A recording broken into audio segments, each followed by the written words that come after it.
Hai guys, jadi hari ini aku akan bahas beberapa soal TOEFL yang khusus di structure ya.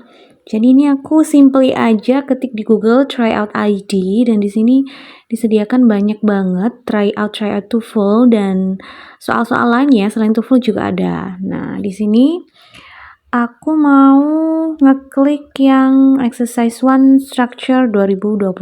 Kita coba ya. Kita coba yang mode belajar aja. Nah, oke. Kita sudah masuk ke mode belajar. Jadi enaknya kalau masuk ke mode belajar ini, bukan mode tryout ya. Kita nanti ketika milih itu pasti ada penjelasannya, benar atau enggaknya. Kalau salah pasti ada penjelasan kenapa, yang benar mana. Kalau benar pun, dia juga pasti ada penjelasan kenapa kok kalian milihnya benar. Jadi untuk pemantapan ya, biasanya kan orang cap-cip-cip ya, kadang yakin apa enggak gitu pilih itu, tapi ada juga sih yang udah bisa kemudian langsung milih jawabannya, opsi jawabannya itu. Nah, gimana kalau kita langsung mulai aja ya? Oke, langsung ya. Nomor 1, geothermal energy is a potentially exhaustible energy source blah blah blah been tapped by humans for centuries but until recent years only on a small scale. Nah, kita lihat dulu ya guys. Di sini sudah ada yang namanya kalimat. Karena apa? Karena setelah subjek di depan itu dia terdapat to be. Nah, to be-nya apa? Di situ ada kata is ya. Jadi of course di sini sudah membentuk satu kalimat utuh, guys.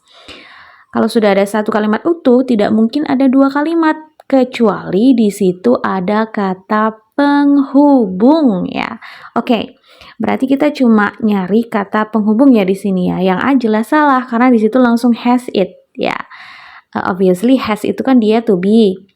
Yang B salah juga karena dia langsung has. Yang C, nah ini udah aku mau pencet ini ya tadi ya. Gak apa-apa deh.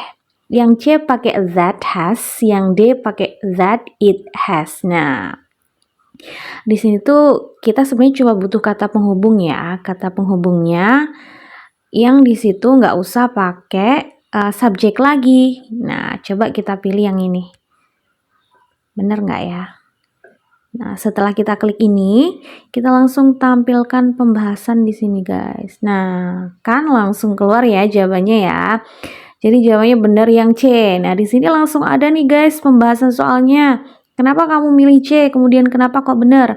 Karena yang C itu penggunaan relative pronoun atau adjective clause. Nah, benar kan kataku yang di awal tadi, kalau sudah ada satu kalimat utuh, dia tidak membutuhkan kalimat lagi. Nah, kalau ada kalimat lain berarti dia butuh kata penghubung. Nah, ini kata penghubungnya adalah memakai relative pronoun atau adjective clause. Kalau di sini udah dilengkapi dengan berbagai macam penjelasan ya. Apa aja sih yang namanya adjective clause itu? Dia pasti pengganti ya, kata ganti.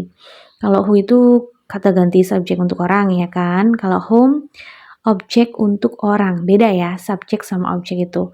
Which itu subjek atau objek untuk benda ya. Kalau whose itu kata ganti milik. Kalau that bisa menggantikan who, whom, dan which. Jadi kalau that itu universal ya, dia bisa orang, bisa benda, bisa penjelasan sesuatu hal gitu ya. Pokoknya dia subjek atau objek pun juga dia bisa manusia, bisa juga benda.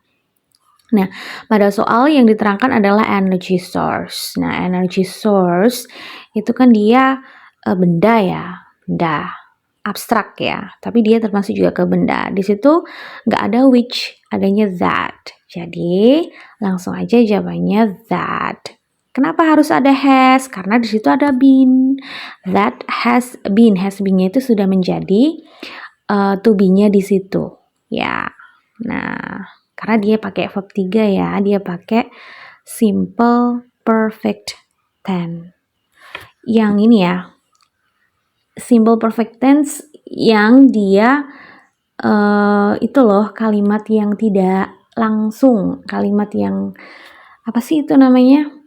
Aduh, aku lupa ya. Pokoknya intinya kalau kita makan jadinya dimakan itu loh. Kalimat apa sih? Kalimat apa sih namanya tuh? Lupa guys.